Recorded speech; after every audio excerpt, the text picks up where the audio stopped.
Sir 1 minute.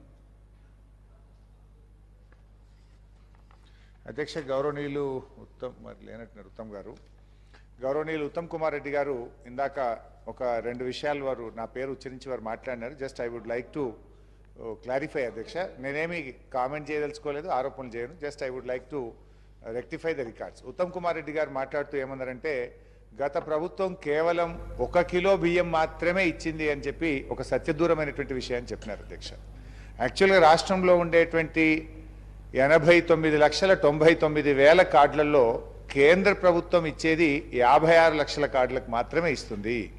మిగతా 34 లక్షల కార్డులకు మొత్తం 6 కిలోలు కూడా రాష్ట్ర ప్రభుత్వ ఖజానా నుంచి మనమే అచ్చంగా ఆ 6 కేజీల బియ్యం ఇచ్చినమనేటువంటి విషయాన్ని మీ ద్వారా సభ దృష్టికి తెస్తా ఉన్నా అధ్యక్ష. ఉత్తమ్ గారు ఏం చేసిందంటే మొత్తం ఇదేదో కేంద్రమే ఇస్తుంది, 1 కిలో బియ్యం మాత్రమే రాష్ట్ర ప్రభుత్వం ఇచ్చిందని చెప్పే విషయం చేసినారు. ఇది పూర్తిగా సత్యదూరమైనది. రెండో విషయం అధ్యక్ష, 54 లక్షల కార్డులకేమో 1 కిలో బియ్యం ఇచ్చాం, మిగతా 34 లక్షల కార్డులకు మొత్తం 6 కిలోల బియ్యం రాష్ట్ర ప్రభుత్వ నిధుల చేతనే ఇచ్చాం.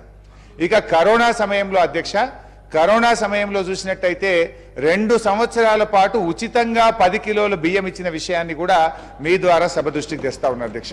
ఒకరు మనుషుల గురించి చెప్పమంటున్నారు. మొత్తం 2,90,00,000 మంది మనుషులకు మనం బియ్యం ఇస్తే ఇందులో 1,85,00,000 మందికి కేంద్ర ప్రభుత్వం 5 కిలోలు ఇచ్చింది, మిగతా కిలో మనం ఇచ్చాం. ఆ 5 కిలోలు కూడా వాళ్ళు 3 రూపాయలకి ఇస్తే మనం రూపాయికే ఇచ్చాం. మిగతా 1,05,00,000 మందికి మొత్తం రాష్ట్ర ప్రభుత్వ నిధుల చేత 6 కిలోల బియ్యం రూపాయి కాడికి ఇచ్చినటువంటి విషయాన్ని మీ ద్వారా తెలియజేస్తా ఉన్నా. రెండో విషయం, వారు ఇన్ని కోట్లు ఖర్చు పెడితే కాళేశ్వరంలో పారింది తక్కువ, అది నెక్స్ట్ ఇరిగేషన్ మీద వచ్చినప్పుడు నేను డీటెయిల్గా చెప్తాను. కానీ just I would like to rectify the record. వారు ఒక మాట ఏమన్నారంటే, మీరు నేను ఇక్కడ మంత్రి గారి దృష్టికి తెచ్చేది ఏంటంటే కల్వకుర్తి ప్రాజెక్టు మీ హయాంలో నిర్మించారు, ఆయకట్టు ఏమి ఇయ్యలేదు. 75-80% నిధులు ఖర్చు పెట్టినా ఆయకట్టు రాలేదు. కానీ ఈరోజు మేము వచ్చిన తర్వాత ఆ పనులు పూర్తి చేసి 3,50,000 ఎకరాలకు ఆయకట్టుకు మేము నీళ్ళు ఇచ్చాం.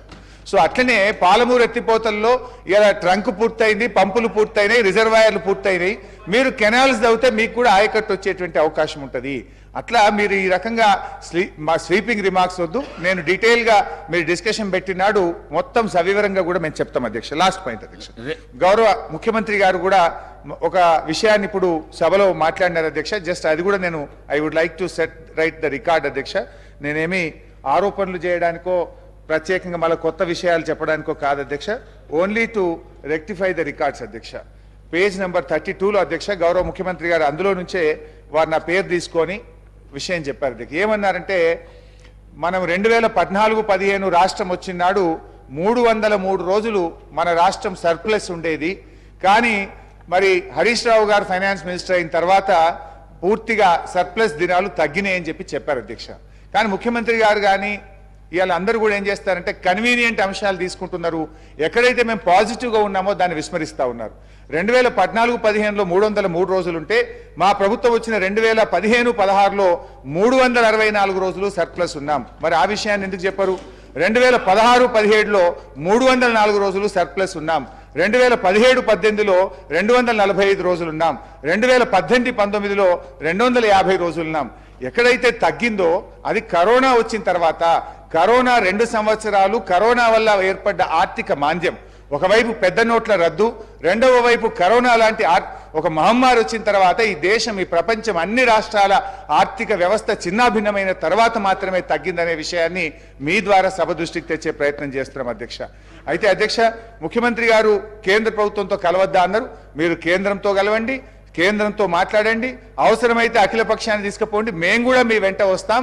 రాష్ట్రానికి న్యాయబద్ధంగా రావాల్సిన ప్రతి పైసా కోసం మీకు మేము సహకరిస్తాం, మీ వెంట మేము ఉంటాం. మీరు కేంద్ర ప్రధానమంత్రిని కలవండి, కేంద్ర మంత్రులను కలవండి. ఆ ప్రక్రియలో మేమేదైనా సహకారం పార్లమెంట్లో మా పార్లమెంట్ సభ్యులు చేయాలన్నా, మేము చేయాలన్నా కూడా చేయడానికి